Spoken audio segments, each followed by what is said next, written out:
Salut, je m'appelle Derian Durand et c'est le vidéo de l'examen final de phonétique française.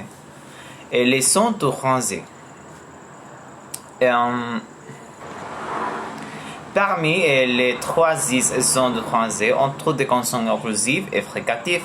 Par exemple, P, T, K, et B, D, G, F, S, J, V, Z et U. Mais aussi des consonnes nasales, et celles-ci sont prononcées en abaissant la louette afin de laisser passer l'air par la nez.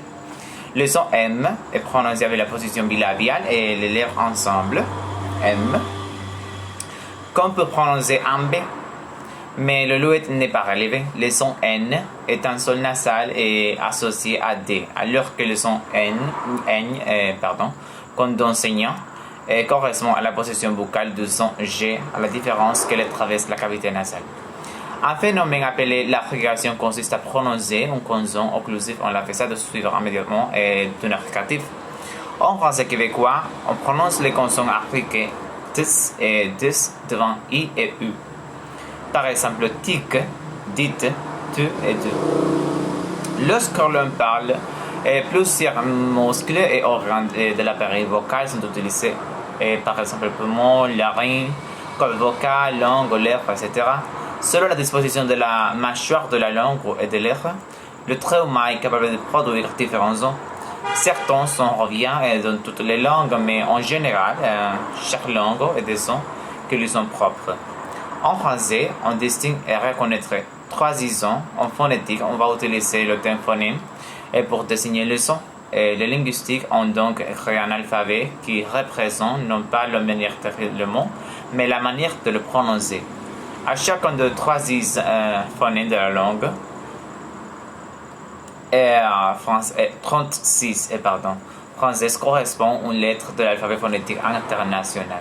Et dans les dictionnaires, on trouve généralement la transcription phonétique d'un mot entre crochets. Et cette transcription aide les gens à savoir comment le mot devrait se prononcer. Mais qu'est-ce qu'un phonème? Le phonème est une unité sonore non significative de langue qui n'est pas susceptible d'être dissociée en une unité plus simple. Il est important de définir le phonème par rapport à la notion de son de la parole, et dans le son ou l'ensemble des phonèmes dont l'on uniquement les sons de la parole appartiennent pour certaines langues. On peut aussi définir un alphabet phonétique pour chaque langue. L'alphabet phonétique du français contient par exemple 37 phonèmes et 18 consonnes et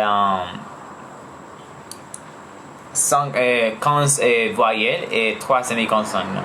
La réalisation d'un phonème peut cependant varier selon le locuteur puisqu'il représente un son défini aussi en termes de durée, d'auteur, d'intensité et de timbre, termes qui n'influent pas sur les processus de reconnaissance. Qu'est-ce qu'est la parole? Faculté d'exprimer et de communiquer la pensée au moyen du système de sons, du langage articulé émis par les organes phonateurs. Apprentissage de la parole. Trouver l'aide de la parole, organe de la parole, être privé de l'usage de la parole, être doué de la parole. Ce sont des exemples. Et finalement, la phonation. La phonation est la fonction qui assure la production de la voix. Elle engendre des sons ou phonèmes dont l'organisation temporelle constitue la parole.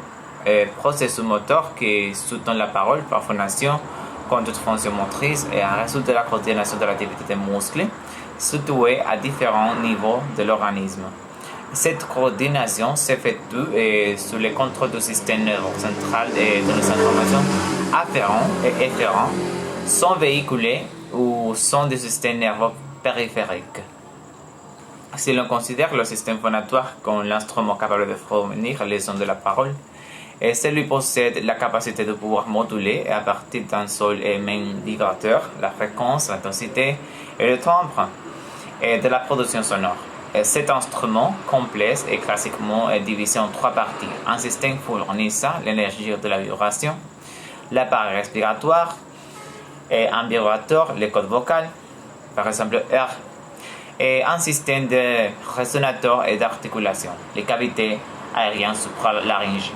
Bien que ces trois éléments soient toujours décrits de façon séparée, leurs fonctionnements sont interdépendants.